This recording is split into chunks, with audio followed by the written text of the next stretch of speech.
ओम नमो भगवते वासुदेवाय। ओम नमो भगवते वासुदेवाय। ओम नमो भगवते वासुदेवाय। मद एक बंधो मत संगीन मद गुरो मन महातना मद निसातार का मद भाग्य मद आनंद नमस्ते। तप्त कंचन नारायण नमस्कृत्य नरं चैव नरोत्तमं देवीं सरस्वती व्यासं ततो जयम् उदीयते। नष्टप्रायेषु अभद्रेषु नित्यं भागवत सेवया भगवती उत्तम श्लोके भक्तिर्भवति नष्टकी। मुखं करोति वाचालं पङ्गुलङ्घयते गिरिं यत् कृपा तमेव वन्दे परमानंद माधवम्। कृष्णाय वासुदेवाय देवकी नंदनाय च नंद गोप कुमाराय गोविंदाय नमो नमः। नमः पंकज नाभाय नमः पंकज मालिनी नमः पंकज नेत्राय नमस्ते पंकज जांगये। पंकज आंग्रहे है वो। जांगे। हरे कृष्णा प्रभु जी। हरे कृष्णा। धन्यवाद माता जी। सभी भक्तों का स्वागत है। हम श्रीमद् भागवतम के प्रथम स्कंद के 18वें अध्याय का अध्ययन कर रहे हैं और हम इसमें कथा के इस अध्याय के 33वें श्लोक से आज प्रारंभ करेंगे। हम कथा के उस चरण पे आ गए हैं जहाँ पे हम देखेंगे कि राजा परीक्षित भगवान की इच्छावश इस तरह से सब परिस्थितियाँ हुई कि उन्हें जंगल जब शिकार करने गए तो बहुत तेज प्यास लगने लगी और वहाँ पर प्यास जल ढूंढते हुए वो शमी ऋषि के आश्रम पहुँचे और वहाँ पर जब उनका आदर सत्कार उन्हें लगा कि मेरा आदर सत्कार नहीं हो रहा तो उन्होंने वहाँ से निकलते समय शमी ऋषि के गले में एक सर्प, मरा हुआ सर्प डाल दिया। ये खबर उनके पुत्र तक पहुँच चुकी है। ये कथा अब आगे यहाँ से बढ़ेगी। ये हम पहले पढ़ चुके हैं जो ये सब लीला हुई। इसमें कहीं पर भी हमें ऐसा नहीं सोचना कि परीक्षित जी महाराज ने गलती की थी, ऐसा हुआ इसलिए हुआ था, ये सब भगवान की लीला है। हमने बार बार पिछले अध्याय जो पिछले गए श्लोकों में पढ़ा है वो पढ़ा है। उसका कारण कि भगवान की नियति थी, भगवान ऐसा चाहते थे होना। भगवान चाहते थे कि परीक्षित महाराज निमित्त बने श्रीमद् भागवतम की संस्तुति के लिए, तो इसलिए लीला रची गई है भगवान के द्वारा। राइट। तो हम इस श्लोक में आगे पढ़ना शुरू करेंगे 33वें श्लोक से। कथा है इसलिए हम ज़्यादा श्लोक पढ़ते जाएंगे कंटिन्यूशन में और उसके आगे फिर जहाँ लगेगा चर्चा की आवश्यकता वहाँ चर्चा करेंगे। और तो हेमलता माता जी आपसे प्रारंभ करते हैं। हरे कृष्ण प्रभु जी। कृष्ण। अहो अधर्मः पालानां पिबनां बलिभुजामिव स्वामिन्यघं यद दासानां द्वारपानां शुनामिव। ब्राह्मण बालक श्रृंगी ने कहा, अरे शासकों के पापों को तो देखो, जो अधिशासी दास सिद्धांतों के विरुद्ध कौवों तथा द्वार के रखवाले कुत्तों की तरह अपने स्वामियों पर पाप ढाते हैं। तात्पर्य, ब्राह्मणों को समाज रूपी शरीर का सिर तथा मस्तिष्क माना जाता है और क्षत्रियों को बाहुओं की आवश्यकता शरीर को सभी प्रकार की क्षतियों से बचाने के लिए पड़ती है, लेकिन बाहुओं को सिर तथा मस्तिष्क के निर्देशों के अनुसार कार्य करना होता है। यह प्राकृतिक व्यवस्था है जो परमेश्वर द्वारा की गई है, क्योंकि भगवत गीता में पुष्टि की गई है कि चारों वर्ण जिनके नाम ब्राह्मण, क्षत्रिय, वैश्य तथा शूद्र हैं, मनुष्यों के गुणों तथा उनके कार्यों के अनुसार निर्धारित किए गए हैं। स्वाभाविक है कि ब्राह्मण के पुत्र के लिए अपने योग्य पिता के निर्देशन में ब्राह्मण बनने के अच्छे अवसर प्राप्त रहते हैं, जिस प्रकार एक चिकित्सक के पुत्र के लिए योग्य चिकित्सक बनने का अच्छा अवसर रहता है। इस प्रकार वर्ण व्यवस्था अत्यंत वैज्ञानिक है। पुत्र को पिता की योग्यता का लाभ उठाना चाहिए और एक ब्राह्मण या चिकित्सक बनना चाहिए, अन्य कुछ नहीं। योग्य हुए बिना कोई न तो ब्राह्मण बन सकता है न चिकित्सक, और यही समस्त शास्त्रों तथा सामाजिक व्यवस्थाओं का अभिमत है। यहाँ पर महान ब्राह्मण के योग्य पुत्र श्रृंगी ने जन्म से तथा परीक्षण दोनों से अपेक्षित ब्राह्मण शक्ति प्राप्त कर ली थी, किंतु उसमें संस्कृति का अभाव था क्योंकि वह अनुभवहीन बालक था। कली के प्रभाव से वह ब्राह्मण बालक अपनी ब्राह्मण शक्ति से गर्वित हो उठा और गलत ढंग से महाराज परीक्षित की तुलना कौवों तथा रखवाले कुत्तों से कर बैठा। राजा निश्चय ही इस अर्थ में राज्य के रखवाले कुत्ते की भांति ही होता है, क्योंकि उसे सीमा की सुरक्षा के लिए उस पर कड़ी निगरानी रखनी पड़ती है। तथापि उसे कुत्ता कहकर संबोधित करना अल्प सभ्य बालक का घोतक है। इस प्रकार ब्राह्मण शक्ति का पतन तब से प्रारंभ हुआ जब वे संस्कृति के बिना जन्म सिद्ध अधिकार पर बल देने लगे। ब्राह्मण जाति का पतन कलयुग में शुरू हुआ क्योंकि ब्राह्मण समाज व्यवस्था के प्रमुख होते हैं, अतएव समाज के अन्य वर्ण भी पतित होने लगे। ब्राह्मणों के पतन का यह सूत्रपात श्रृंगी के पिता के लिए अत्यधिक पश्चाताप का कारण बना, जैसा कि हम आगे देखेंगे। हरे कृष्णा प्रभु जी। धन्यवाद माता जी। नेक्स्ट ज्ञानेंद्र माता जी, आप पढ़िएगा। हरे कृष्णा प्रभु जी। हरे कृष्णा। हरे कृष्णा माता जी, हाँ पढ़िए। ब्रह्मणैः छत्र बंधुहि ग्रहपालो निरूपितः स कथं तद्ग्रहे द्वास्थः सभाण्ड भोक्तुर्म अहति। अनुवाद है, राजाओं की संतानें निश्चित रूप से द्वार रक्षक कुत्ते नियुक्त हुई हैं और उनके द्वार पर ही रहना चाहिए। तो किस आधार पर ये कुत्ते घर में घुसकर अपने स्वामी की ही थाली में खाने का दावा करते हैं? तात्पर्य, अनुभवहीन ब्राह्मण बालक अच्छी तरह जानता था कि राजा ने उसके पिता से पानी मांगा था और उसके पिता ने कुछ जवाब नहीं दिया। उसने एक असभ्य बालक के लिए उपयुक्त अशिष्ट ढंग से अपने पिता की असत्कारशीलता की सफाई देने का प्रयत्न किया। उसे राजा का ठीक से सत्कार न किए जाने का तनिक भी दुख न था। इसके विपरीत वह गलत काम को कलयुग के ब्राह्मणों की भांति लाक्षणिक ढंग से वैध ठहरा रहा था। उसने राजा की तुलना दरवाजे के कुत्ते से की, अतएव राजा के लिए ब्राह्मण के घर में घुसकर उसी पात्र में से जल मांगना अनुचित था।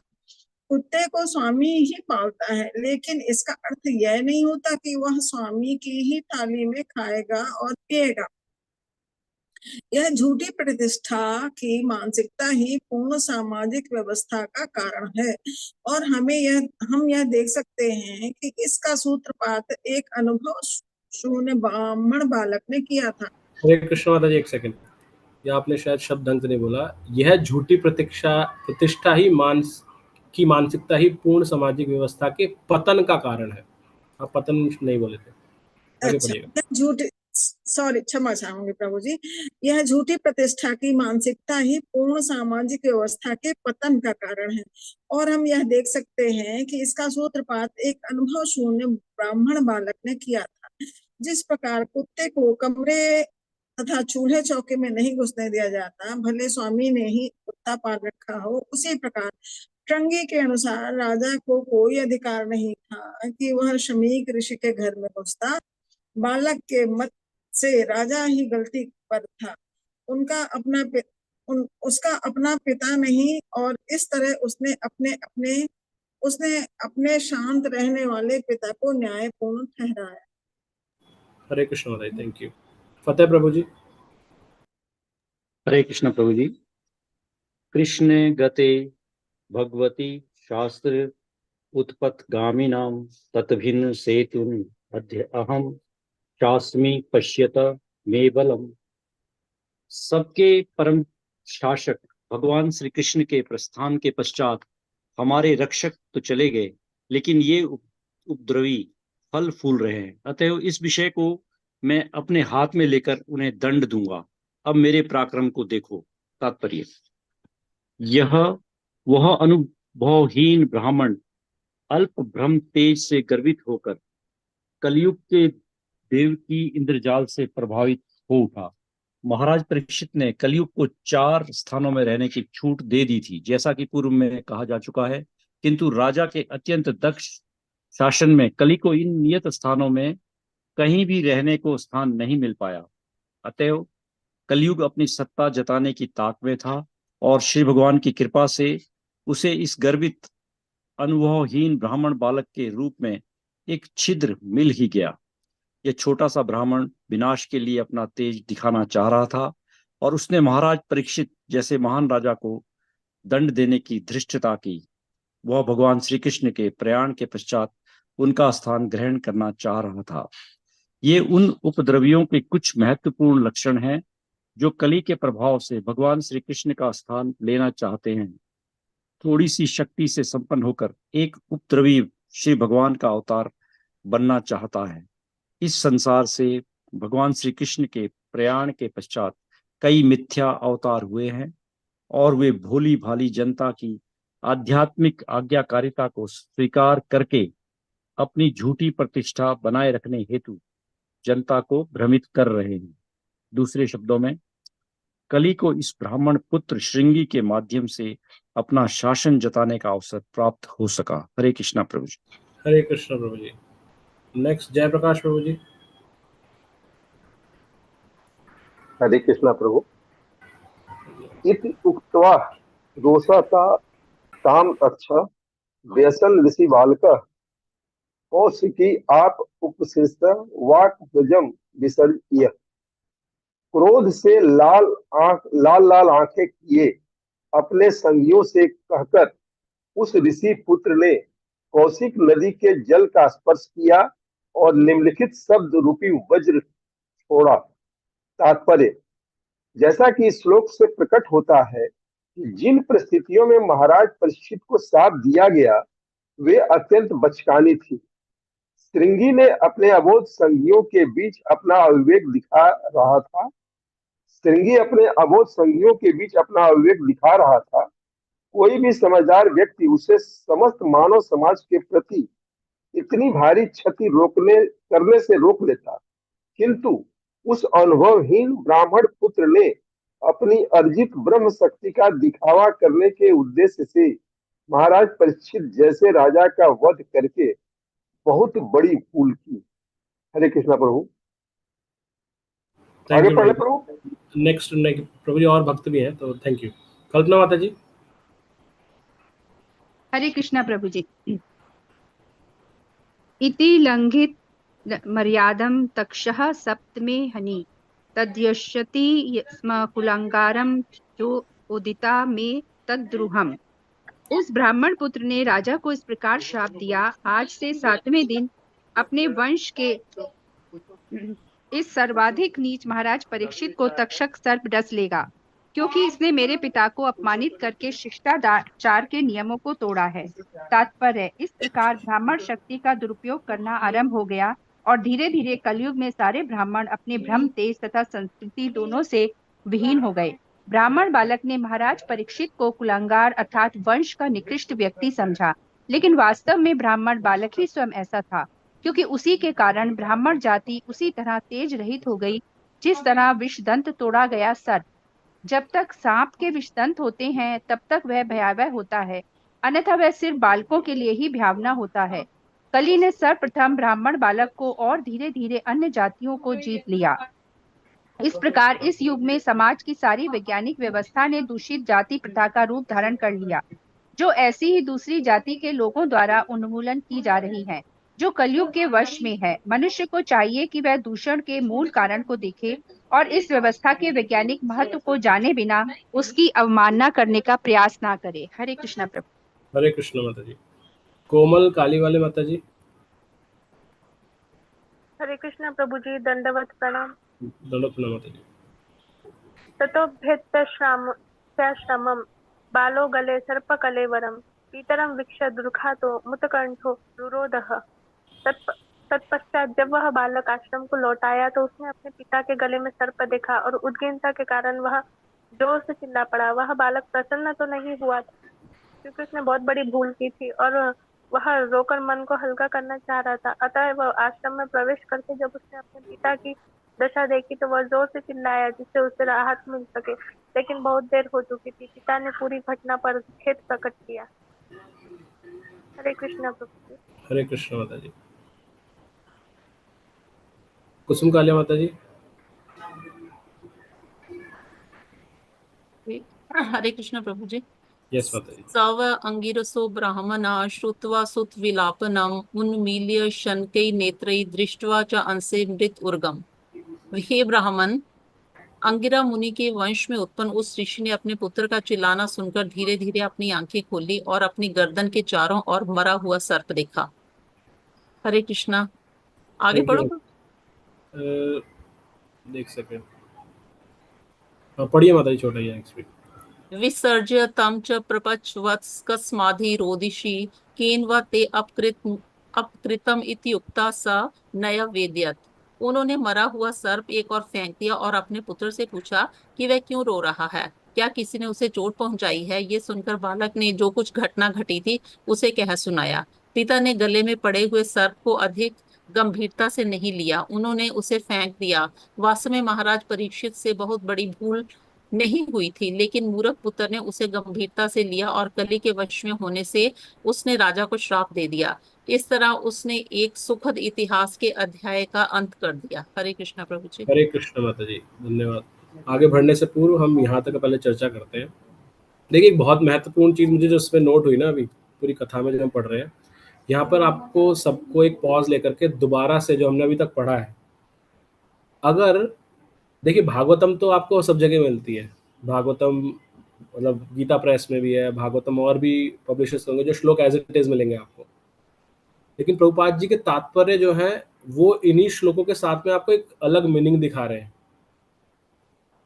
क्या? अगर आप सिर्फ श्लोक पढ़ते जाएंगे, श्लोक में क्या हो रहा है? श्लोक में हो रहा है महाराज परीक्षित गए, सर्प, उन्होंने पानी मांगा, प्यास लगी, नहीं दिया, सर्प गले में डाला, वहां चले गए, उनके पुत्र को पता चला, शमिक ऋषि के पुत्र को, उन्होंने श्राप दिया, और उसने फिर अपनी एक्सप्लेनेशन के लिए, जैसे यहाँ बताया गया कौवे के बारे में और ये सब चीजें, उसने बोला कि कुत्ता ऐसे कैसे कर सकता है। तो जो ये सिर्फ ये पढ़ता जाएगा ना वो इसी को समझ पाएगा, जहां पे तात्पर्य नहीं होगा वो सिर्फ उतनी गहराई तक जाएगा, वो मुझेगा अच्छा ऐसा, तो उसको कथा तो समझ में आ जाएगी कथा क्या हुई, लेकिन कथा में क्या गहराई है, कौन किस पोजीशन पे है, क्या सही उसका जो बोल रहा है वो उसके पीछे सही कारण है। जैसे अभी जो सेकंड लास्ट श्लोक पढ़ा था उसमें आया कि श्रृंगी ने जैसे अपने पिता के गले में वो देखा सर्प, वो दुख से मतलब चिल्ला उठा। तो प्रभुपाद जी तात्पर्य में क्या लिखते हैं कि वो गलती तो कर चुका था, तो प्रसन्न होकर नहीं आया अपने पिता के, उसको पता था गले में है तो प्रसन्न होकर नहीं आया, लेकिन क्योंकि गलती की है तो उसको मतलब निकालने के लिए वो दुख से रोया, मतलब कष्ट के कारण रोया कि मैंने क्या किया। तो ये प्रभुपाद जी के तात्पर्य से हमें मिल रहा है, अन्यथा हमें समझ में नहीं आता। तात्पर्य का ये महत्व होता है कि, और वो भी अगर अब कोई प्रश्न कर सकता है कि यही तो इसका मीनिंग है, कैसे पता चलेगा प्रभुपाद जी ने सही लिखा है लिखा, ये प्रश्न आ सकता है, राइट। तो इसीलिए प्रमाणिक परंपरा में होना आवश्यक है। तो प्रभुपाद जी ने जो लिखा है वो अपने गुरु से, उनके गुरु से जो श्रृंखला आ रही है हमारी परंपरा, उसमें जो श्रवण किया उसके हिसाब से बोला, अपने मन से नहीं बोला कुछ भी। तो ये परंपरा से पता चलता है। जैसे स्कूल में टीचर पढ़ाता है हमें, राइट, तो स्कूल में जो टीचर पढ़ा रहे हैं तो वो किस बेस पे पढ़ा रहे हैं, क्योंकि उन्होंने अपने टीचर से वही सीखा है, उसके बेस पे पढ़ा रहे हैं। तो इसलिए तात्पर्य का महत्व है यहाँ पर। तो वापस से अगर हम एक बार पीछे जाएं, हमने जो यहाँ से आज कथा प्रारंभ की उसमें था कि जो श्रृंगी था, बालक श्रृंगी था, उसने सबसे पहले जब अपने पितरों के साथ में बोलना शुरू किया तो उसने बोला कि राजा तो क्या होते हैं, राजा यानी कि क्षत्रिय तो एक कौए की तरह, कुत्ते की तरह है जिनका काम है रखवाली करना, वो स्वामियों पर कभी पाप नहीं ढाते। उसको लगा मेरे पिता के गले में डाला इसलिए उसने पाप किया है, तो पाप ढा रहे हैं। तो ये जब उसने प्रश्न ऐसा बोला तो प्रभुपाद, तो फिर उसके आगे फिर उसने और भी एक्सप्लेनेशन दिया अपनी बात को कंफर्म करने के लिए कि मेरे पिता ने अगर पानी नहीं दिया तो उसमें कोई गलती नहीं की। क्या बोला उसने उसके एक्सप्लेनेशन में कि घर में लोग कुत्ते भी पालते हैं, कुत्ते पालते इसका मतलब थोड़ा नहीं कुत्ता घर में आएगा और घर में आकर के खाना जो उसके ऊपर मुंह लगाने लगेगा। तो क्षत्रिय तो लोअर कास्ट है हमसे और हम तो हायर कास्ट के हैं, तो हमारे घर में घुस करके ऐसे कैसे पानी मांग रहा है, वो उसकी हिम्मत कैसे हो गई। तो वो पिता ने नहीं दिया उस पर नहीं देख रहा। तो अगेन तो जो ये इस तरह का डायलॉग है ये प्रभुपाद जी बता रहे हैं कि ये इस चीज को स्थापित करता है कि कलयुग ने कैसे उस बालक के शरीर में प्रवेश किया, उसमें क्योंकि दम्भ आ गया था, गर्व आ गया था, ये कलयुग के कैरेक्टरिस्टिक्स हैं। तो उसमें आने के बाद में उसने उसको, जो एक्चुअल में भगवान ने वर्णाश्रम बनाया था जो कि गुण और कर्म के आधार पे था, उससे हट करके लोअर देखने लगा दूसरे उसको, कि हम हायर हैं, तुम लोअर हो, तुम कैसे हमारे घर में, जो छुआछूत वाला कॉन्सेप्ट आया बाद में, जो बन गया कलयुग के प्रभाव से, जिसकी वजह से हमने कहा जाति प्रथा को बंद करो, बुरी है जाति प्रथा की, इसमें छुआछूत होता है। वो व्यक्ति लोअर कास्ट का हमारे घर में कैसे घुस गया, एक ग्लास में उसने पानी पी लिया तो इस ग्लास को बाहर निकालो, या उसको कांच के ग्लास में देंगे, लकड़ी के मिट्टी के ग्लास में देंगे। पुराने जमाने में ऐसा होता था, राइट? आज से 50-100 साल पीछे चले जाएंगे तो हमें इस तरह की छुआछूत वाली व्यवस्था दिखती है, लेकिन वो भगवान ने स्थापित नहीं की थी। भगवान ने जो भगवत गीता में बताया, भगवान ने वर्णाश्रम स्थापना की थी कि गुण और कर्म के आधार पे होता है वो, और ये स्वाभाविक है, गुण कर्म के आधार पे होता है। स्वाभाविक है कि जो व्यक्ति एक ब्राह्मण, जो एक प्रमाणिक ब्राह्मण है, उसके घर में जो संतान होगी उसको ऐसा अवसर प्राप्त होगा, उसके आसपास का वातावरण इस तरह का होगा कि वो ब्राह्मण के गुण अर्पित कर इकट्ठ ले सकता है, प्राप्त कर सकता है। जैसे कि एक डॉक्टर के घर या लॉयर के घर में हर समय इसी तरह की बातचीत चलती रहती है कि भाई मेरा ये पेशेंट है, या ये आज कोर्ट में ये हुआ, आज ये हुआ, आज इस लीगल क्लॉज की वजह से ये केस था, वहां ये हो गया। तो जो बच्चे उस परिवार में, उस वातावरण में बड़े होते हैं, तो कुछ चीजें तो स्वाभाविक सीख जाते हैं। इसी तरह से जो ब्राह्मण, क्षत्रिय, वैश्य, शूद्र, इन परिवारों में जो संतानें उत्पन्न होती हैं, वो उनको अवसर प्राप्त होता है कि उसी गुण को प्राप्त करना, उसी जो उनके कुल के अंदर है उसको। तो ये स्वाभाविक है, लेकिन ये प्रिंसिपल ये नहीं है, उसके बावजूद भी किसी में अलग हो सकते हैं गुण, राइट? तो ये प्रभुपाद जी यहाँ समझाते हुए बताते हैं कि जब ये ब्राह्मण पुत्र ने ऐसा बोला कि ऐसे कैसे वो उसने कर दिया, तो ये दर्शाता है कि वो अनुभवहीन है, और उसके पास जो ब्राह्मण शक्ति उसने प्राप्त की थी अपनी योग्यता के आधार पर, लेकिन अनुभवहीनता के कारण उसने अपनी संस्कृति का अभाव कर दिया। पहले तो प्रभुपाद जी बताते हैं कि उसने राजा को कौवे और कुत्ते से कंपेयर किया, और उसके बाद ये हम देखते हैं कि उसने जब ये बोल दिया कि घर में घुस करके कैसे थाली में कैसे खाने का दावा कर सकता है। तो ये सब चीजों में प्रभुपाद जी बताते हैं कि ये सब एक असभ्य बालक के जो उसके व्यवहार था उसके वो दर्शा रहा है, और यही कारण था कि कलयुग में ब्राह्मणों का पतन हुआ। ये जो ब्राह्मण पुत्र था श्रृंगी, इसी कारण ये पतन चालू हुआ। फिर आगे हम देखते हैं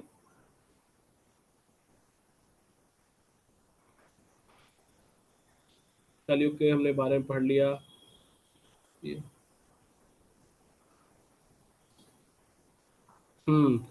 साथ में फिर जब वो ये बोलता है कि भगवान कृष्ण तो चले गए, अब हमारे जो हमारे रक्षक थे, अब ये जो उपद्रवी हैं, राजा को बोलता है कि अब ये उपद्रवी हैं, ये फल फूल रहे हैं, और इसलिए मुझे इस मामले को अपने हाथ में लेना पड़ेगा और इसे दंड देना पड़ेगा राजा को। जबकि दंड देने का अधिकार प्रशासक वर्ग का है, ब्राह्मण का नहीं है, राइट? और वो भी अभी जो अनुभवहीन है। तो ये क्या दिखा रहा था? ये दिखा रहा था कि जो ये कलयुग का प्रभाव आ रहा है, उस कलयुग के प्रभाव में जो उपद्रवी लोग होते हैं वो भगवान की स्थान को लेना चाहते हैं, क्योंकि सारे कंट्रोलर कौन है? भगवान है। लेकिन भगवान चले गए तो वो अपने आप को खुद साबित करना चाहते हैं कि मैं ही कंट्रोलर हूं, मैं ही सब चीजों को नियंत्रित कर सकता हूं। फिर हम देखते हैं कि क्योंकि वो अपने अबोध संगियों के बीच में था, जो कि नॉलेजेबल नहीं है बिल्कुल भी, इस वजह से ही उसको गलत कृत्य करने से किसी ने रोका नहीं। जब उसने श्राप देने की ऐसे घोषणा की तो उसको किसी ने नहीं कहा रुक जा, पहले जाके बात तो कर अपने घर पे, अपने पिता से सलाह कर, उसके बाद कर। लेकिन उसको सिर्फ अपने आवेश में ही वो गलत कृत्य करने दिया गया। और फिर हमने जैसा पढ़ा कि उसने कहा कि आज से 7वें दिन इस राजा को एक तक्षक सर्प डस लेगा। तो ऐसा उसने, और एक्चुअल में उसने कुलंगार शब्द का प्रयोग किया राजा परीक्षित के लिए, जबकि प्रभुपाद जी कहते हैं कि ये कौन है? ये स्वयं वो ब्राह्मण पुत्र था। और ये बताते हैं प्रभुपाद जी कि आज के समय में हम जो ब्राह्मणों को देख रहे हैं, क्या हो रहा है ब्राह्मण के साथ? हंसी का पात्र अधिकांशतः, राइट। आपके घर में कोई पूजा पाठ होती है, और स्पेशली मैंने देखा है जब विवाह हो या गरुड़ पुराण जैसा किसी का निधन हो गया हो, तो उस पंडित की परीक्षा ली जाती है। मतलब घर में कोई ना कोई थोड़ा बहुत अगर पंडित जी बताओ ये कैसे होता है, ये कैसे होता है, वो कैसे होता है, तो उसको जांचा परखने जाना है, तो उसको ऑब्वियसली नॉलेज ज्यादा होती नहीं है, तो मजाक का पात्र बन जाता है, हंसी का पात्र। तो यहाँ क्या बताया प्रभुपाद जी, बताते हैं कि क्योंकि श्रृंगी ऋषि ने ऐसा किया, जिसकी वजह से ब्राह्मण जाति का जो तेज था वो धीरे धीरे जाता रहा और पतन होता गया, और वो अंत में कैसे हो गए? एक दंत विहीन सर्प के समान। तो दंत विहीन सर्प क्या है? दंत विहीन सर्प एक, पता है इसके दांत नहीं है तो कोई नहीं डरता उससे, सांप से, राइट, और वो एक खेलने का पात्र ही बन जाता है सिर्फ। तो उस रूप में ब्राह्मण जाति का समाज में इस तरह का हो गया। फिर प्रभुपाद जी भी समझाते हैं कि सिर्फ ब्राह्मण का नहीं है, धीरे धीरे कलयुग ने पूरे जो ये व्यवस्था है, जाति व्यवस्था, इस पूरे पे प्रभाव डाला और सभी जातियों का पतन किया, जिसकी वजह से हमारा जो वैज्ञानिक ढंग से वर्णाश्रम धर्म होना चाहिए उसका पतन हो गया, और दूसरी जातियों का भी इस तरह से उन्मूलन होता गया। तो हमने अभी तक यहाँ तक पढ़ा है। किसी को कुछ ऐड करना है, कोई जिज्ञासा अभी तक? अन्यथा हम आगे बढ़ेंगे अभी कथा में।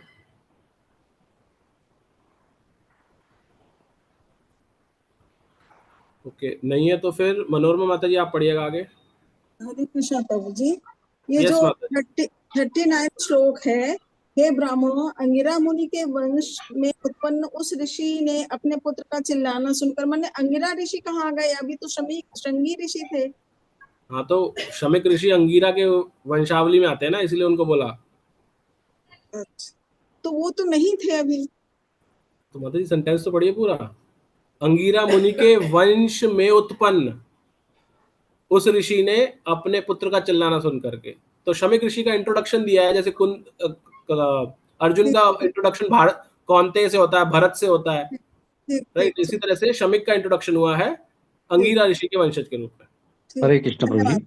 इसमें से जो ऋषि माता जी ने प्रश्न किया, इसमें सप्त ऋषि का ही वर्णन आता है, तो उनके वंश आगे चलते हैं, जैसे गोत्र भी है ऐसे ऋषियों के गोत्र से। तो अंगीरा, जैसे हम रावण का जब आता है तो विश्रवा के पुत्र थे, तो पुलस्त्य ऋषि का वर्णन आता है। तो उसमें उस वंश से, जैसे रघुकुल में, तो रघुकुल में रामचंद्र जी बाद में आए तो उनको भी रघुकुल में ही उत्पन्न हुआ मानते हैं। तो ऐसे ऋषियों का उन्होंने वर्णन किया है कि वो उस वंश में, उस वंशावली में है। हरे कृष्ण। थैंक यू प्रभु जी प्रभु जी, धन्यवाद। हरे कृष्णा प्रभु जी। हाँ माता जी। निस्मय सप्तम अतत हरम नर इंद्रम सा ब्राह्मण न आतम यम अभेनंदत अहोवत अहं महत अध्ययते कृतम अल्पयेसी द्रोहे अरुदमा धृता। पिता ने अपने पुत्र से सुना कि राजा को शाप दिया है, यद्यपि उसे इस प्रकार दंडित नहीं किया जाना था, क्योंकि वह समस्त मनुष्यों में श्रेष्ठ था। ऋषि ने अपने पुत्र को शाबाशी नहीं दी, अपितु उल्टे वे ये कहकर पछताने लगे, हाय मेरे पुत्र ने कितना बड़ा पाप कर्म कर लिया। उसने एक तुच्छ अपराध के लिए इतना भारी दंड दे दिया। तात्पर्य, राजा समस्त मनुष्यों में श्रेष्ठ होता है, वह ईश्वर का प्रतिनिधि होता है और उसे उसके किसी भी कार्य के लिए निंदित नहीं किए जाना चाहिए। दूसरे शब्दों में, राजा कोई त्रुटि नहीं कर सकता। राजा ब्राह्मण के अपराधी बालक को फांसी की सजा का आदेश दे सकता है, तब भी वह ब्रह्म हत्या का पापी नहीं बन सकता। यदि राजा कभी कुछ त्रुटि कर भी बैठे तो भी उसकी अवमानना नहीं होनी चाहिए। कोई चिकित्सक अनुचित उपचार से किसी रोगी को मार सकता है, लेकिन ऐसे मारने वालों को कभी मृत्यु दंड नहीं दिया जाता। अतः महाराज परीक्षित जैसे उत्तम एवं पुण्य आत्मा राजा के विषय में क्या कहा जाए। जीवन की वैदिक शैली में राजा को राज ऋषि बनने का परीक्षण दिया जाता है, यद्यपि वह राजा के रूप में शासन कर रहा होता है। केवल राजा द्वारा चलाए जा रहे उत्तम शासन में प्रजा शांति पूर्वक तथा निर्भय रह सकती है। राज ऋषिगण अपने राज्य की व्यवस्था इतने सुचारू रूप से तथा पवित्रता से करते थे कि राजा उनका वैसा ही आदर करती थी, मानो वे भगवान मानो मानो वे श्री भगवान हो। यदि वेदों का आदेश है, यही वेदों का आदेश है, राजा को नरेंद्र या मनुष्य में सर्वश्रेष्ठ कहा जाता है, तो फिर महाराजा परीक्षित जैसे राजा को किस प्रकार एक अनुभवहीन गर्भ से फूला ब्राह्मण बालक अपमानित कर सकता था, भले ही उसे योग्य ब्राह्मण का तेज क्यों ना प्राप्त हो चुका हो, क्योंकि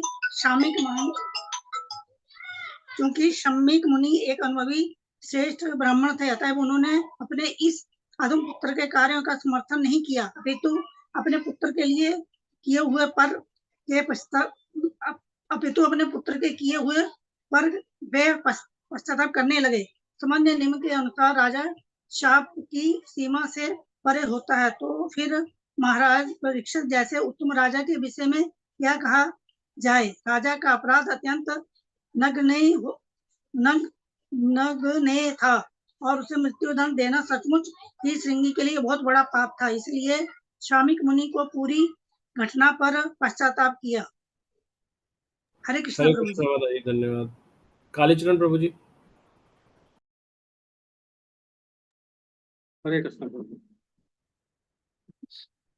न वै नविर्न देवं पराख्यं सम्मातुरस्य विपदक्व बुद्धे यत्तेजसा दुर्विषहेण दुता विन्दन्ति भद्रान् कुतो भया प्रजा।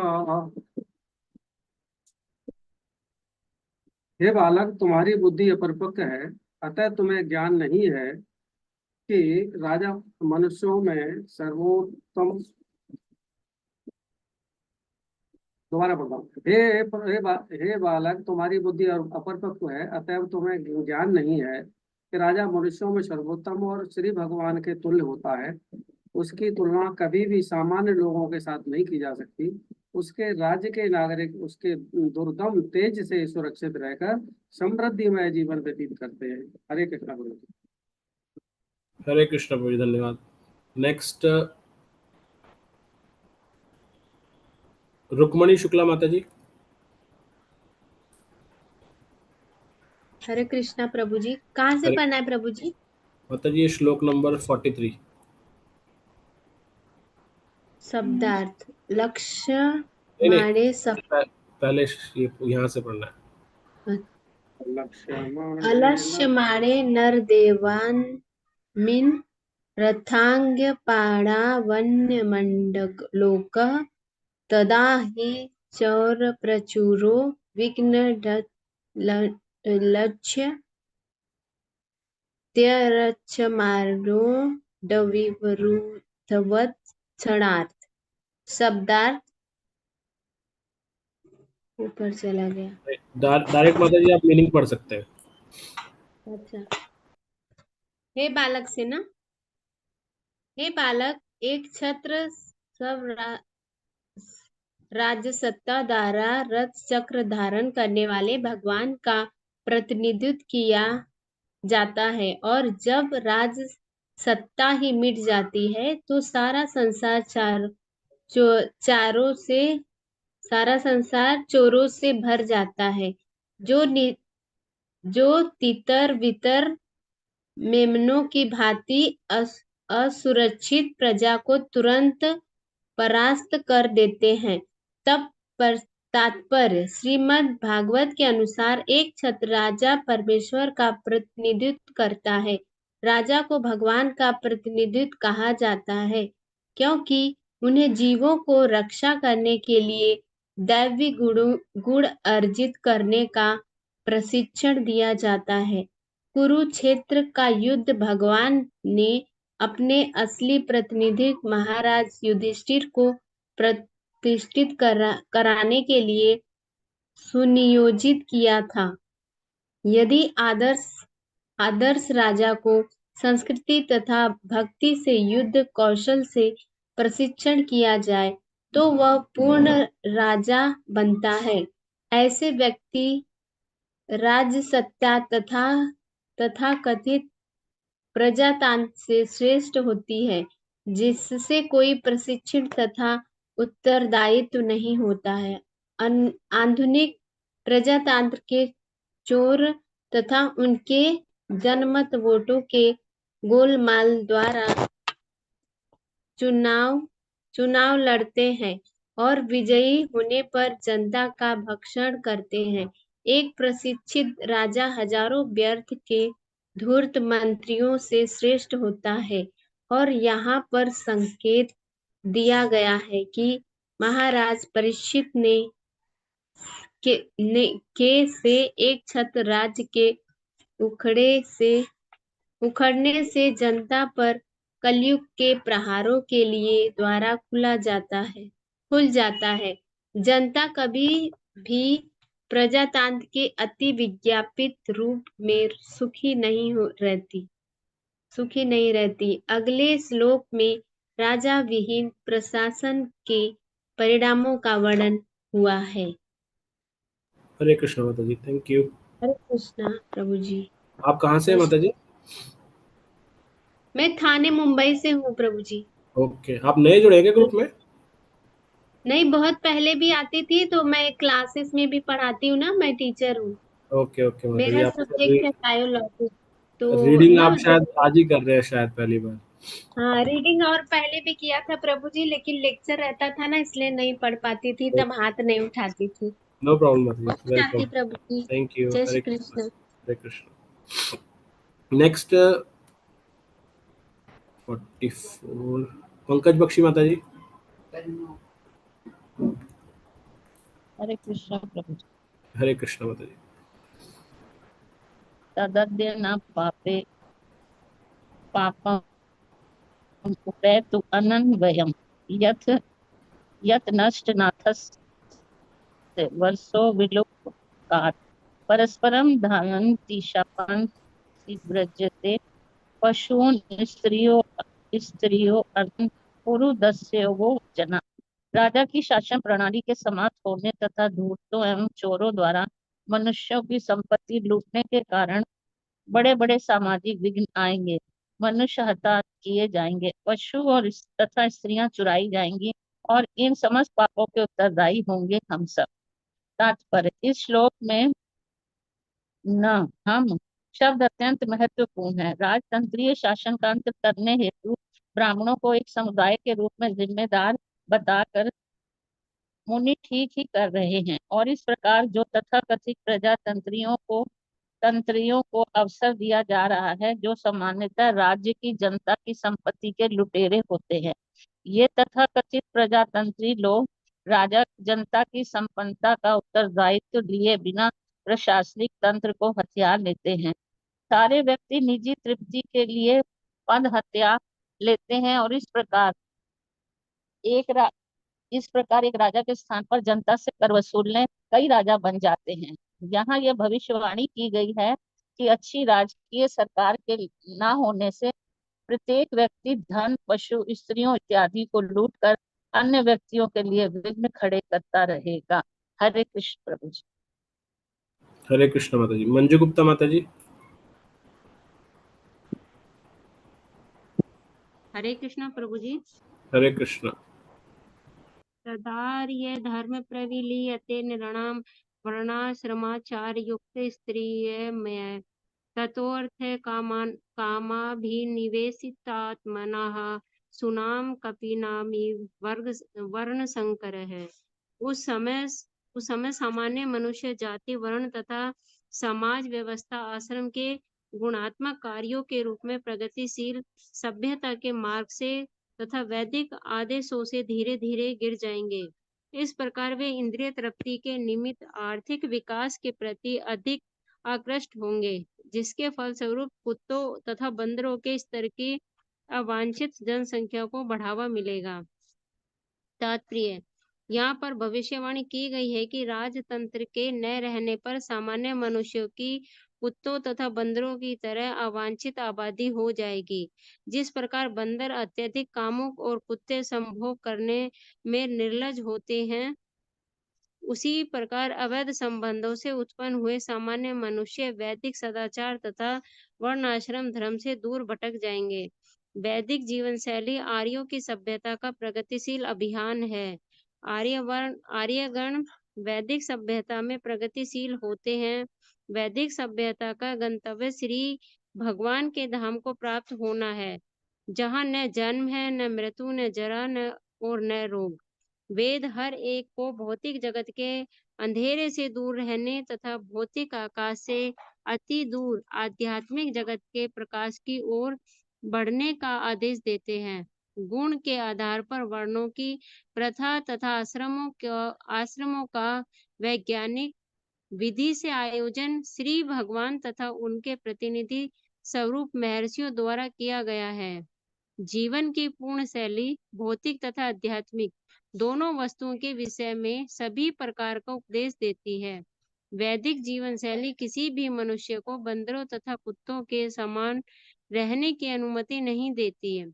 इंद्रिय तृप्ति तथा आर्थिक विकास की अधम सभ्यता ईश्वर विहीन या राजा से रहित जनता के द्वारा जनता के लिए कहे जाने वाले जनतंत्र का उत्पाद है। अतएव मनुष्य को अपने ही द्वारा चुने गए अधम प्रशासन के लिए शिकायत नहीं करनी चाहिए। हरे कृष्णा प्रभु जी।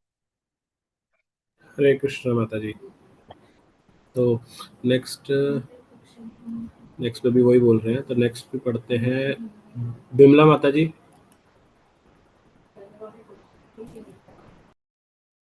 हरे कृष्णा प्रभु जी। हरे कृष्ण माता जी। एक सेकंड, आप स्टार्ट करने से पहले और जो भक्त पढ़ना चाहते हैं वो हैंड रेज कर सकते हैं जिन्होंने अब तक नहीं पढ़ा है, क्योंकि जहाँ पर जिनके रेज थे हैंड वो सबके हो चुके हैं। धर्मपालो नरपति है से तू सम्राट वृक्ष वह साक्षान भागवतो राजसी है मेधयाट श्रुतट संश्रुतो दीनो नैवेशम चक्षा महत्पम हति। सम्राट परीक्षित एक पवित्र राजा है। वे अत्यंत प्रसिद्ध है और उच्च कोटि के भगवत भक्त है। वे राजाओं में संत राशि है और उन्होंने अनेक अश्वमेध यज्ञ किए हैं। जब ऐसा राजा भूख तथा प्यास का मारा थका हारा होता है तो वह किसी भी तरह से श्राप दिए जाने के योग्य नहीं होता है। तात्पर्य राजपद संबंधी सामान्य आचार संहिता बताने के बाद तथा यह जताने के बाद कि राजा कोई त्रुटि नहीं कर सकता है, अतः कभी निंदनीय नहीं है। मुनि समीक राजा परीक्षित के विषय में विशेष रूप से कुछ कहना चाह रहे थे। महाराज परीक्षित के विशिष्ट गुणों को यहाँ पर संक्षेप में दिया गया है। यदि राजा परीक्षित की गणना केवल राजा के ही रूप में की जाए तो वे अत्यंत विखायत शासक थे, जिन्होंने राजा के धार्मिक नियमों के अनुसार शासन चलाया। शास्त्रों में समस्त वर्णों तथा आश्रमों के कर्तव्य बताए गए हैं। भगवत गीता 18.43 में क्षत्रिय के जिन गुणों का उल्लेख है वह सारे के सारे सम्राट परीक्षित में विद्यमान है। वे भगवान के महान भक्त भी थे और स्वरूप सिद्धि व्यक्ति भी। ऐसे राजा को श्राप देना कदापि उचित नहीं है। जब वह भूख और प्यास से थका मांदा हो, उस तरह समीक ऋषि ने सब तरह से स्वीकार किया कि महाराज परीक्षित को अत्यंत अन्यायपूर्वक श्राप दिया गया है। यद्यपि सारे ब्राह्मण इस घटना से दूर थे, फिर भी उस ब्राह्मण बालक के बचकाना कार्य में सारे विश्व की स्थिति बदल दी थी। इस प्रकार ब्राह्मण ऋषि समीक ने संसार की उत्तम व्यवस्था के अध्यपतन का सारा उत्तरदायित्व ग्रहण किया। हरे कृष्ण प्रभु जी। हरे कृष्ण माता जी। नेक्स्ट अनीता माता जी।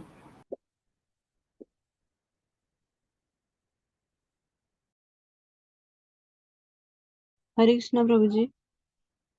अपापेषु स्वभृतेषु बालेना पक्कबुद्धिना पापं कृतं तबं गवानं सर्वात्मा सुक्षणुं तो महर्ति।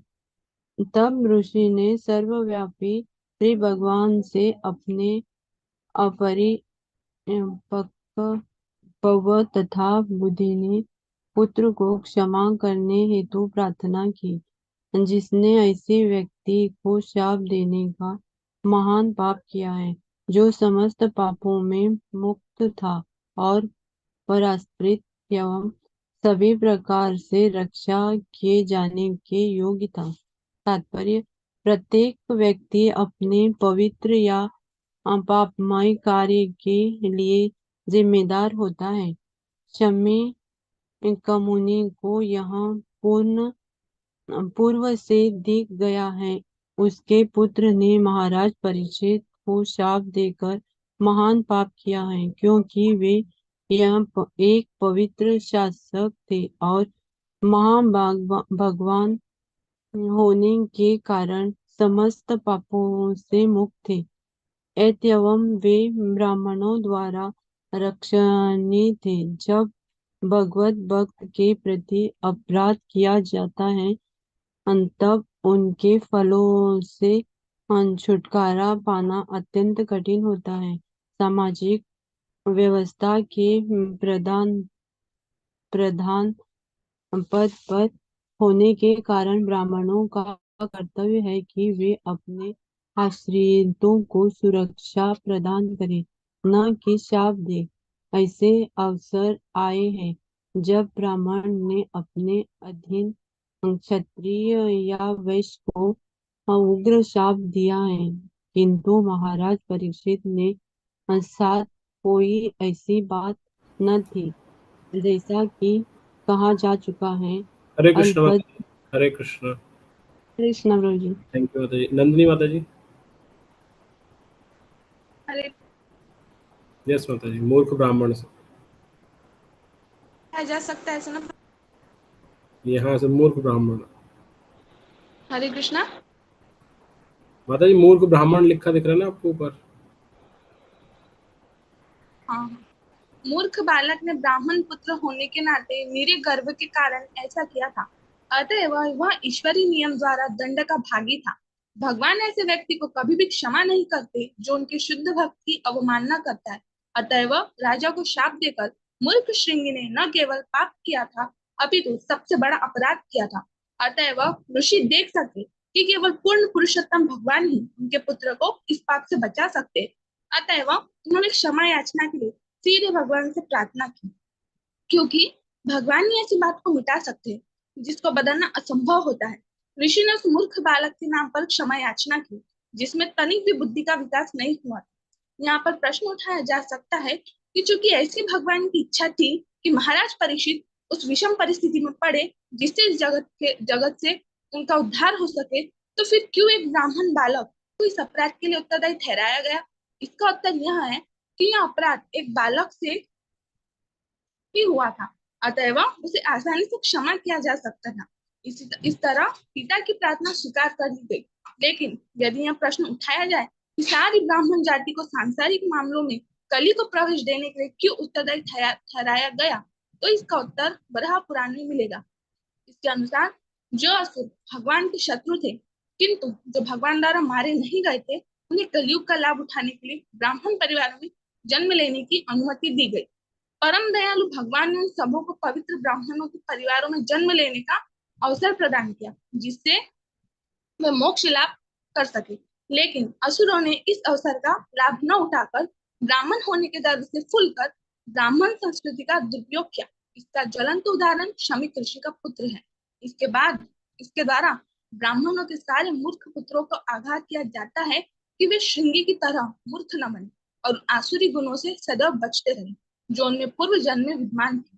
निस्संदेह भगवान ने इस मूर्ख बालक को क्षमा कर दिया, लेकिन अन्य लोग जिनके पिता क्षमिक ऋषि जैसे नहीं है, वे महान कष्टों में पड़ते रहे यदि वे ब्राह्मण कुल में जन्म लेने से प्राप्त होने वाले लाभों का दुरुपयोग करते हैं। हरे कृष्ण प्रभु जी। दंडवत प्रणाम। हरे कृष्ण माता जी। Thank you. कालीचरण प्रभु जी आप पढ़ेंगे? आपने शायद छोटा श्लोक पढ़ा था, तात्पर्य नहीं था उसमें। हरे कृष्ण प्रभु जी। हरे कृष्ण प्रभु जी। इसके दो श्लोक और बचे हैं, इसलिए मैं इसको चारों अध्याय पूर्ण हो जाए।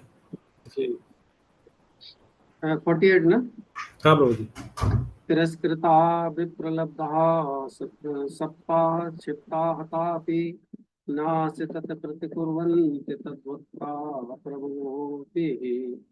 श्री भगवान के भक्त इतने सहिष्णु होते हैं कि अपमानित होने, ठगे जाने, शापित होने, विचलित किए जाने, उपेक्षित होने अथवा जान से मारे जाने पर भी कभी बदला लेने का विचार नहीं करते। तात्पर्य, समीक मुनि यह भी जानते थे कि श्री भगवान उस व्यक्ति को क्षमा कर नहीं करते जो भक्त के चरणों पर अपराध करता है। श्री भगवान इतना ही आदेश दे सकते हैं कि भक्त की शरण ग्रहण करो। उन्होंने मन में सोचा कि महाराज परीक्षित बदले में शाप दे दें तो बालक को बचाया जा सकता है, लेकिन वे भी जानते थे कि शुद्ध भक्त सांसारिक लाभों या हानियों के प्रति चिंता रहित होता है। अतएव भक्तगण कभी भी निजी अपशय, शाप या उपेक्षा इत्यादि का बदला नहीं लेते। जहाँ तक ऐसी बातों का संबंध है, भक्तगण व्यक्तिगत मामलों में उनकी चिंता नहीं करते, किंतु यदि ऐसी चीजें श्री भगवान तथा श्री भक्तों के विरुद्ध की जाती है तो भक्तगण बहुत कठोर कार्रवाई करते हैं। क्योंकि यह निजी विषय था, अतएव समीक मुनि को पता था कि राजा इसका बदला नहीं लेंगे। अतएव अप्रौढ़ बालक के लिए श्री भगवान से याचना करने के अतिरिक्त अन्य कोई विकल्प न था। ऐसा नहीं है कि केवल ब्राह्मण ही अपने अधीनों को शाप देने या आशीर्वाद देने में सक्षम होते हैं। भगवत भक्त चाहे वह ब्राह्मण भी न भी हो तो भी ब्राह्मण से अधिक शक्तिशाली होता है, लेकिन शक्तिशाली भक्त कभी अपने लाभ के लिए शक्ति का दुरुपयोग नहीं करता। भक्त की जितनी भी शक्ति होती है वह श्री भगवान तथा उसके भक्तों की सेवा में ही लगती है। हरे कृष्ण प्रभु। हरे कृष्ण प्रभु जी, धन्यवाद। जय प्रकाश प्रभु जी। हरे कृष्ण प्रभु। इति पुत्र कृत अघेन स अनुतप्त महामुनि स्वयं विप्रकृत राजा न एव अधम तत् अचिंत्य। इस प्रकार मुनि ने अपने पुत्र द्वारा किए गए पाप के लिए पश्चाताप किया। उसने राजा द्वारा किए गए अपमान को गंभीरता से ग्रहण नहीं किया। तात्पर्य, अब संपूर्ण घटना स्पष्ट हो गई है। महाराज परीक्षित द्वारा मुनि के गले में मृत सर्प लपेटना कोई गंभीर अपराध न था, किंतु श्रृंगी द्वारा राजा को शापित किया जाना गंभीर अपराध। यह गंभीर अपराध एक अल्पज्ञ बालक द्वारा ही हुआ था, अतएव वह परमेश्वर द्वारा क्षम्य था।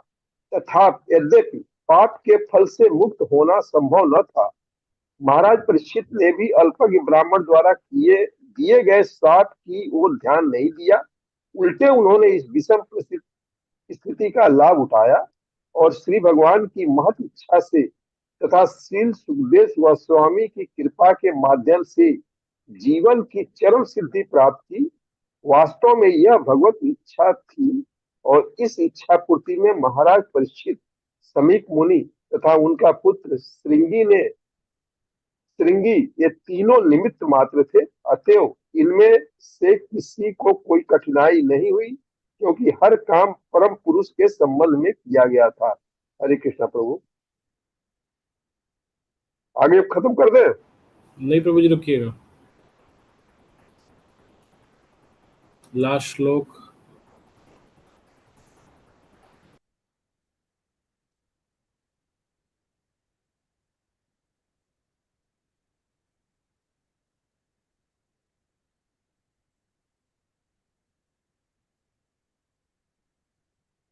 कोमल माता जी आप पढ़िएगा।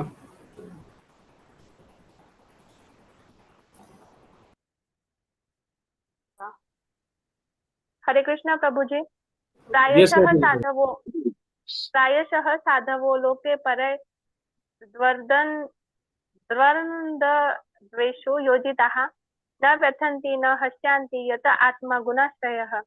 सामान्यतः अध्यात्मवादी अन्यों द्वारा संसार के द्वंद्वों में लगाए जाने पर भी व्यथित नहीं होते, न ही वे सांसारिक वस्तुओं में आनंद लेते, क्योंकि वे अध्यात्म में लगे रहते हैं। तात्पर्य, अध्यात्मवादी जन ज्ञानी योगी तथा भगवत भक्त होते हैं। ज्ञानियों का लक्ष्य ब्रह्मा में तदाकार होने की सिद्धि प्राप्त करना होता है। योगी सर्वव्यापी परमात्मा की अनुभूति करना चाहते हैं और भक्तगण भगवान के व्यक्तित्व की दिव्य प्रेममयी सेवा में लगे रहते हैं। चूंकि ब्रह्मा, परमात्मा तथा भगवान एक ही दिव्यता की विभिन्न अवस्थाएं हैं, अतएव ये सारे अध्यात्मवादी प्रकृति के तीनों गुणों से परे होते हैं। भौतिक सुख दुख तीनों गुणों के प्रतिफल है, अतएव ऐसे सुख दुखों के कारणों से अध्यात्मवादियों को कोई सरोकार नहीं रहता। राजा भक्त थे और ऋषि योगी थे, अतएव वह दोनों ही परमात्मा की इच्छा से उत्पन्न हुई। इस दुर्घटना से अलिप्त खेलने की उम्र वाला बालक भगवान की इच्छा पूर्ति में निमित्त मात्र था। इस प्रकार श्रीमद् भागवत के प्रथम स्कंद के अंतर्गत ब्राह्मण बालक द्वारा महाराज परीक्षित को शाप नामक 18वें अध्याय के भक्ति वेदांत तात्पर्य पूर्ण हुआ। हरे कृष्ण प्रभु। हरे कृष्ण माता जी, और श्रीमद् भागवतम की जय। तो अब हम हरे जो हमने कृष्ण प्रभु पढ़े, जी। यस प्रभु जी, हरे कृष्ण। एक शब्द इसी में आया लास्ट वाले श्लोक में, तदाकार। इस तदाकार का मीनिंग क्या आप बता रहे हैं? एक सेकंड इसके प्रभु। तात्पर्य में दूसरी लाइन, मिल लक्ष्य जाना ब्रह्म। भगवान ज्ञानी में ब्रह्म में तदाकार होने की सिद्धि प्राप्त करना, मतलब ब्रह्म में एक हो जाना। हो जाना। ये हमने पढ़ा है ना पहले भी कि ज्ञानी जो होते हैं वो ब्रह्म में लीन होना चाहते हैं, योगी जो होते हैं परमात्मा में ध्यान करते हैं इंटरनली फोकस करके, जो भगवत गीता का 6वां अध्याय है। और जो भक्त होता है वो भगवान रूपी स्वरूप का है, वो भक्ति करते हैं। थोड़ा पकड़ से बाहर हो गया था इसलिए थोड़ा सा दोबारा। अच्छा, नहीं कोई नहीं, ठीक अभी इस समय आया दोबारा तो मैंने कहा पूछ ही लेता हूँ। नहीं कोई नहीं, ठीक है, थैंक यू। तो अभी हम क्विकली जो भी श्लोक पढ़े हैं उनका समराइजेशन करते हैं, इसके साथ हमारा ये अध्याय भी पूर्ण होगा। समय हम थोड़ा ज़्यादा ले रहे हैं, लेट स्टार्ट किया था, लेकिन हमारा उद्देश्य था इसको पूर्ण करना आज अध्याय को। तो हम यहाँ देखते हैं कि जो आगे स्टोरी चल रही थी, जब शमीक ऋषि को पता चला तो उन्होंने अपने पुत्र को शाबाशी दी, और शाबाशी देके क्या कहा, पुत्र बहुत अच्छा किया तुमने। ऐसा ही कहा ना? सही है गलत है ये? गलत है। नहीं गलत है प्रभु जी। हाँ, तो सब सुन रहे हैं, ठीक है। जी सुन रहे हैं। ठीक है। तो उन्होंने कहा ये मतलब कोई शाबाशी नहीं दी, बल्कि वो क्रोधित हुए कि उनको पश्चाताप हुआ, क्रोधित भी पश्चाताप भी, और बोले कि तुमने कैसा बड़ा पाप कर्म कर दिया। क्यों? क्योंकि उन्होंने बोला कि राजा कोई कुछ भी करे, क्योंकि राजा प्रतिनिधि होता है ईश्वर का, और राजा कुछ भी कार्य करे उसको अपराध नहीं दिया जा सकता। और फिर उसके लिए एग्जाम्पल्स दिए गए कि जैसे कि राजा अगर ब्राह्मण को भी फांसी की सजा देता है तो उसको ब्राह्मण हत्या का पाप नहीं लगता। डॉक्टर होता है, डॉक्टर अगर ट्रीटमेंट करते हुए किसी मरीज की डेथ हो जाती है तो उसको मृत्यु दंड नहीं दिया जाता, जो तो हम भी देखते हैं आज के ज़माने में भी, राइट। तो ये सब यहाँ बताया गया है, इसलिए कहा गया कि तुम्हें अधिकार नहीं था, तुम्हें राजा को ऐसा नहीं करना चाहिए था। फिर आगे हमने पढ़ा कि खुद शमीक ऋषि बोलते हैं कि तुम्हारी बुद्धि अभी अपरिपक्व है, तुम समझ नहीं पाए कि राजा को भगवान के तुल्य बताया गया शास्त्र में, तो और राजा, फिर उसके बाद वो बताने लगते हैं कि राजा अगर परीक्षित महाराज जैसा राजा जो कि भगवान का भक्त है और राजर्षि है, ऐसे राजा का अगर जो तुमने श्राप दिया उसका इफेक्ट क्या होगा, अगर वो राजा हट जाएगा तो क्या होगा, तो राज सत्ता सारी मिट जाएगी, और राज सत्ता मिट जाने से क्या होगा, जितने भी नेगेटिव फोर्सेस है, चोर जो हैं वो सारे संसार में भर जाएंगे, और फिर वो सारी प्रजा का शोषण करने लगेंगे। ये हमें बताया गया इसके अंदर। फिर बताया कि जब ऐसा होगा तो फिर बहुत ये क्या करेंगे, चोर लुटेरे धूर्त जो है वो संपत्ति लूटने लगेंगे, और सारे समाज के अंदर विघ्न उत्पन्न करने लगेंगे अलग अलग तरह के, और लोग बड़े परेशान हो जाएंगे। पशुओं की, स्त्रियों की चोरी होने लगेगी, उनका किडनैप होने लगेंगे वो लोग। और एंड में वो बोलते हैं शमीक ऋषि, ये जितने भी कृत्य होने वाले भविष्य में, वो एक चले भविष्यवाणी करते हैं कि तुमने जो किया है उससे देखो क्या होने वाला है, और ये जो सब कुछ होगा ना इसके लिए जिम्मेदार हम होंगे। तो वो हम बोलते हैं शब्द, और प्रभुपाद जी इस पर फिर फोकस करते हैं। तो पहली चीज तो जितने भी भविष्यवाणी की थी आज के समय में हम देख सकते हैं किस तरह से संपत्ति को लूटा जा रहा है, शोषण किया जा रहा है, समाज में अव्यवस्था फैली हुई है, और लोगों का कहीं पे भी हित मिल ही नहीं रहा है, सब जगह उनका शोषण हो रहा है। इतने जानवरों का कत्ल खाने भेजा जाता है, कसाई घर भेजा जाता है, तो उनको चुरा लिया जाता है, गायों को चुरा लिया जाता है। इवन स्त्रियां, लेडीज किडनैप होती हैं अलग अलग जगहों पर। ये नाम not talking only India but सब जगह। तो ये सब का स्त्रोत्र ये इंसिडेंट है जो ये बताया गया, और ये बताया गया कि सबके जिम्मेदार कौन है, ब्राह्मण है। यहाँ पर ये बताया गया कि हम होंगे इसके जिम्मेदार। तो उन्होंने जिम्मेदारी सब पूर्ण अपने ऊपर ले ली। अब आगे जब हम जाते गए तो उन्होंने फिर बताया कि और क्या होगा जब ऐसा होगा, तो सारे समाज में वैदिक आदेश गिर जाएंगे, सभ्यता प्रगतिशील जो चल रही थी अब तक वो सभ्यता का भी गिरावट आएगी सभ्यता में, और जितने भी लोग जो हैं वो सब सिर्फ इंद्रिय भोग और आर्थिक विकास की ओर भागेंगे। जो आज हम देखते हैं ना, हमें अपनी इकोनॉमी को 5 ट्रिलियन बनाना है, क्या है? आर्थिक इकोनॉमिक ग्रोथ है, सिर्फ सेंस ग्रेटिफिकेशन करो, कैसे आपको ज्यादा से ज्यादा भोग करने की सुविधाएं मिल सके। जितनी भी ये कंज्यूमर कंपनी आ रही है इंडिया में, क्यों आ रही है सब कंपनियां? क्योंकि इंडिया की पॉपुलेशन ज्यादा है, यहाँ पे भोग करने वाले लोग ज्यादा हैं, तो इसलिए सारे प्रोडक्ट यहाँ बेचो, चाहे आईफोन हो, चाहे मर्सिडीज हो, चाहे ऑडी हो, चाहे वड़ा पाव हो, तो सब यहीं बिकेगा। क्यों? क्योंकि यहाँ पे उपभोक्ता है, भोग करने वाले हैं, तो ये सब इंद्रिय भोग। और फिर क्या बताया गया कि कुत्ते बंदरों के स्तर की अवांछित जनसंख्या बढ़ जाएगी। तो एक कुत्ते बंदर जो शब्द यूज हुआ उसको प्रभुपाद जी समझाते हैं कि बंदर जो होते हैं बहुत कामुक होते हैं, और इवन कुत्ते भी संभोग के समय निर्लज हो जाते हैं, और बंदर भी। तो ये अभी हम समाज में देख रहे हैं धीरे धीरे कितनी वल्गैरिटी बढ़ती जा रही, धीरे धीरे निर्लजता आई जा रही है। आए दिन शॉर्ट्स, ट्वीट्स और इन सब के मामले में दिखाने के लिए लोग कुछ भी करते हैं। तो वो आज के समाज में हमें दिख रही है, जो कि आज से 5000 वर्ष पूर्व भविष्यवाणी की गई थी कि अगर हम एक सुयोग्य राजर्षि राजा को हटा देते हैं तो क्या होगा समाज का। तो वो यहाँ बताया गया इस श्लोक के अंदर। फिर आगे जब हम बढ़ते हैं तो ये फिर पहले तो जनरल बताया, फिर शमिक ऋषि अपने पुत्र श्रृंगी को बोलते हैं कि भाई परीक्षित तो बहुत पवित्र राजा है, उन्होंने तो इतने सारे अश्वमेध यज्ञ कर रखी है, उनको तो संत माना जाता है, और अगर ऐसा राजा थक जाए भूख प्यास के कारण कुछ ऐसा कृत्य कर भी देता तो शाप देने योग्य नहीं होता कभी भी। तो ये उनको बताते हैं। फिर बताते हैं कि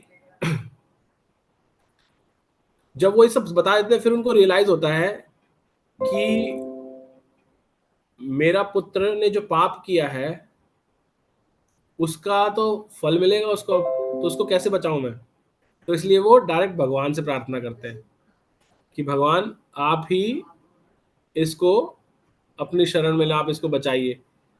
तो ये हमें बताया गया कि जब ऐसा हुआ तो उन्होंने सोचा कि जब भगवान के भक्त के खिलाफ कुछ एक्शन लिया जाता है या कुछ गलत कृत्य होता है तो भगवान भी वहां पर क्या करते हैं, भगवान भी कहते हैं कि मैं कहीं नहीं आ सकता इसमें बीच में, ये तो मेरे भक्त को ही देखना पड़ेगा, आप मेरे भक्त की शरण में जाओ, वही तुम्हें अपराध विहित कर सकता है।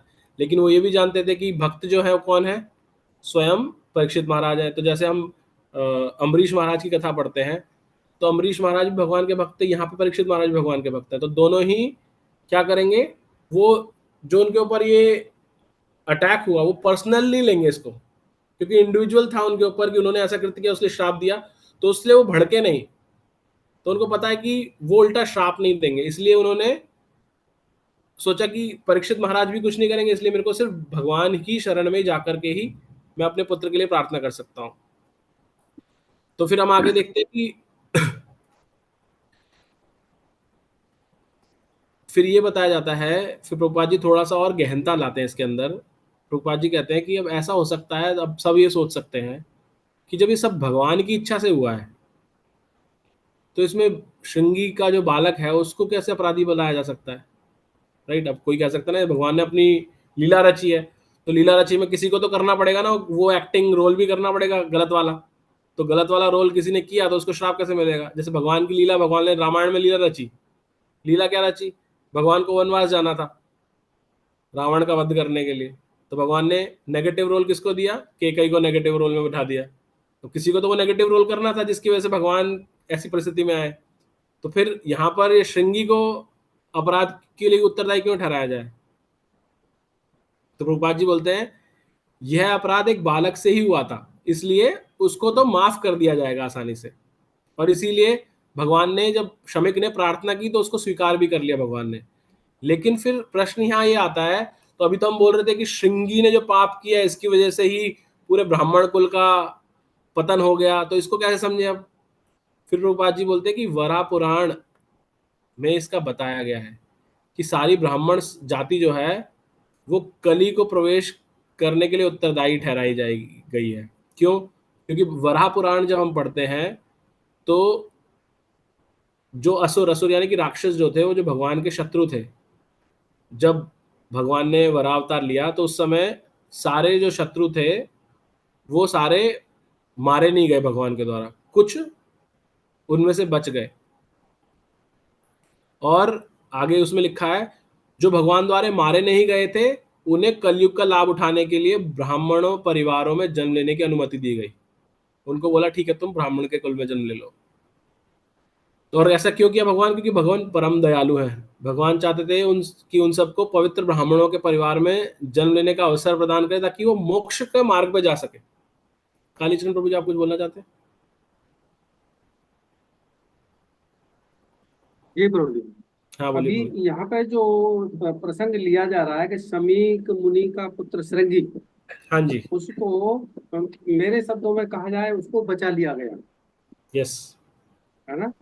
और ये जो है एक ऋषि पुत्र होने की वजह से बचा लिया गया। अगर ये सामान्य पुत्र होता किसी का, मजदूर का या प्रजा में से किसी का, तो क्या वही उसके साथ व्यवहार किया जाता जो श्रृंगी के पुत्र वो श्रृंगी के साथ किया गया? उदाहरण में देता हूँ इसके लिए। मोहम्मद साहब और जो आजकल हम जो है आमतौर पर सुनते हैं ईद के दिन कुर्बानी, मोहम्मद साहब को कोई आकाशवाणी हुई, मतलब जब उनके परिवार के साथ बैठे हुए थे और उनको कोई विशेष काम करना था। विशेष काम का मतलब था कि आकाशवाणी हुई और उसमें कहा गया कि इसमें ये काम तब अच्छा होगा कि जब वो मोहम्मद साहब अपनी सबसे प्रिय वस्तु का बलिदान करेंगे, यानी कि कुर्बानी देंगे, उर्दू में कुर्बानी। तो उनको पूछा गया कि आपका सबसे प्रिय चीज कौन सी है? दुनिया में कुछ भी चीज हो सकती है, जीव हो सकता है। तो बाद में जब उन्होंने बताया कि मेरी प्रिय चीज तो मेरा पुत्र है, और नेचुरली सबके लिए होता है, सबके लिए होता है। अब क्योंकि उसकी कुर्बानी किसकी होनी थी? सबसे प्रिय चीज की। सबसे प्रिय चीज उनके मुंह से ही उनका पुत्र बताया गया, लेकिन उनके पुत्र की कुर्बानी नहीं दी गई। और आज तक उसके बदले में उनके सलाहकारों द्वारा ये कहा गया कि इसके बदले में कोई दूसरी चीज की कुर्बानी दे दी जाए। उस समय राजस्थान या रेगिस्तान में भेड़ें ज्यादा संख्या में पाई जाती थी, जो कम पानी से कम चारे से जीवित रह सकती हैं। वहां जहां ये चर्चा चल रही थी उसी क्षेत्र में भेड़ों का कोई झुंड दिखा और किसी की निगाह गई और तुरंत बोल पड़ा वो, अरे मोहम्मद साहब या जो भी उन्होंने रेस्पेक्टिव वर्ड्स में कहा होगा कि इसकी कुर्बानी दे दी जाए। मेढ़ा, भेड़ का जो मेल वाला पोर्ट होता है, मेल जो भेड़ होती है, उसको कह दिया गया इसकी कुर्बानी दे दी जाए, और सर्वसम्मति से वो प्रस्ताव पास कर दिया गया। ऐसा मैंने सुना है। तो कहने का मतलब वो मोहम्मद साहब उस समय प्रीस्ट सुप्रीम थे। उस समय जो भी जानकार थे वो सुप्रीम थे। उन सुप्रीम के बच्चे को बचाने के लिए भेड़ जो सामने पड़ गई उस समय, उसको कह दिया गया कि इसकी कुर्बानी दे दी जाए और इसके बच्चे की कुर्बानी न दी जाए। और वो परंपरा आज तक चली आ रही है। अगर उस समय एक की कुर्बानी हो जाती तो मैं समझता हूँ आज करोड़ों की संख्या में इसके बदले में जाने न जाती। मेरी राय है, मतलब मेरा विचार है ऐसा कि अगर उस समय एक की कुर्बानी दे दी जाती तो करोड़ों जो एक दिन में काटती है शायद ऐसा न होता। यानी कि मोहम्मद साहब के बच्चे को बचाया गया। ऐसे ही यहाँ पर यह प्रसंग बता रहा है कि शमी के पुत्र श्रृंगी को बचाया गया। ये प्रसंग खुद बचा रहा है, मैं नहीं कह रहा। नहीं, इसमें फर्क है। आपके कमेंट्स।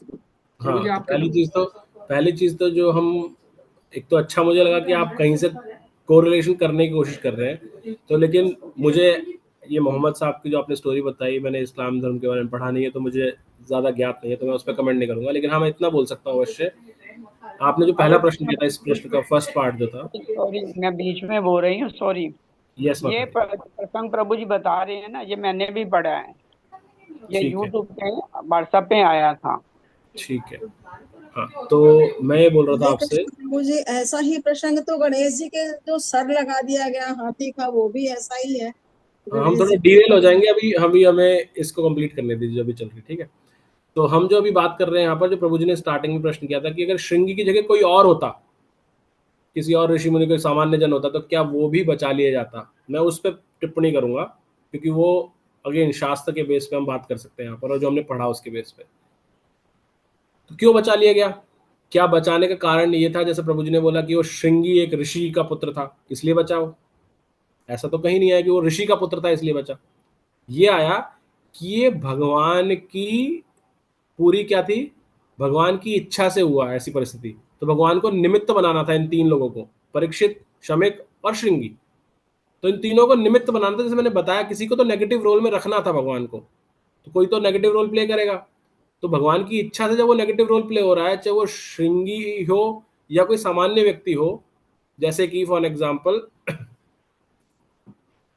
भगवान की लीला के अंदर, रामायण के अंदर हम देखते हैं वो धोबी के बारे में, राइट? वो भी नेगेटिव रोल था ना, किसी ने तो नेगेटिव रोल प्ले किया है, लेकिन वो भगवान की लीला का पार्ट है, तो उसने वो नेगेटिव रोल प्ले किया, तो उसके लिए उसको अपराध नहीं मिला उस व्यक्ति को।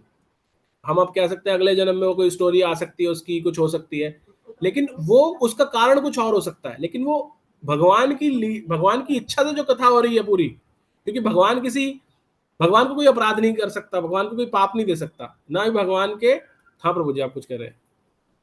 प्रभु जी, अगर ये किसी श्लोक के मीनिंग में लिखा हुआ है तो मैं सहमत हूँ उससे।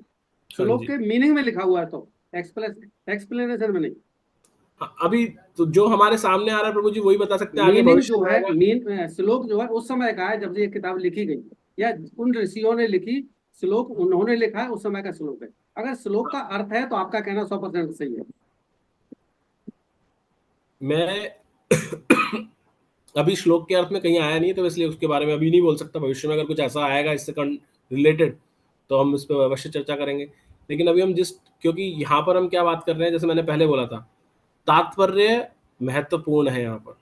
क्यों महत्वपूर्ण है? क्योंकि तात्पर्य हमें दिखाते हैं कि वहाँ उस कॉन्टेक्स्ट में क्या चल रहा है। जो हमने अभी 10 श्लोक पहले जिस तात्पर्य को पढ़ा, आगे जाकर के हमें उसका भी बेस मिल गया ना, कि क्यों बोला गया, प्रभुपाद जी ने 10 श्लोक पहले क्यों उसके ऊपर चर्चा की, वो आगे जाकर के। तो आई एम श्योर हमें जो हम बात कर रहे हैं यहाँ पर, जो प्रभुपाद जैसे बता रहे हैं, जो अभी हम बात कर रहे थे कि ब्राह्मणों को क्यों बताया, क्योंकि वरा पुराण का प्रभुपाद जी कोट कर रहे हैं वहां पर, कि वरा पुराण में बताया गई ऐसी कथा।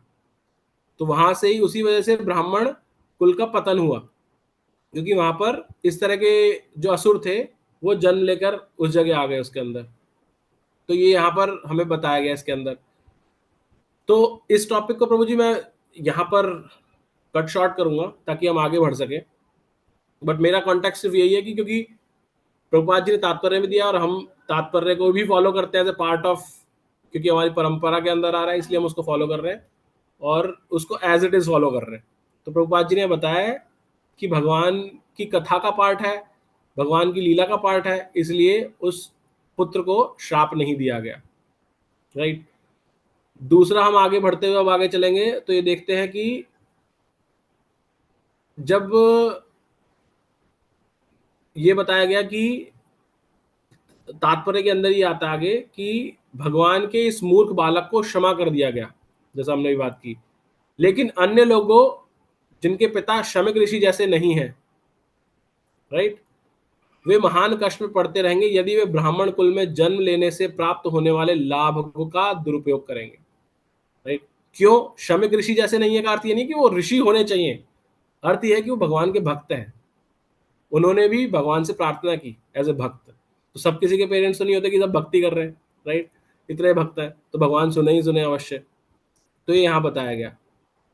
फिर हम आगे देखते हैं कि हमें बताया गया कि भगवान के जो भक्त हैं वो बहुत सहिष्णु होते हैं और वो पर्सनल कुछ नहीं लेते अपने ऊपर कि मेरा अपराध, मेरा अपमान कर दिया या मुझे श्राप दे दिया, चलो मैं भी श्राप दे देता हूँ। वो इन सबसे ऊपर है। वो कभी भी अपने निजी अपयश, श्राप, उपेक्षा इत्यादि का बदला नहीं लेते। आगे बढ़ते हुए हमने देखा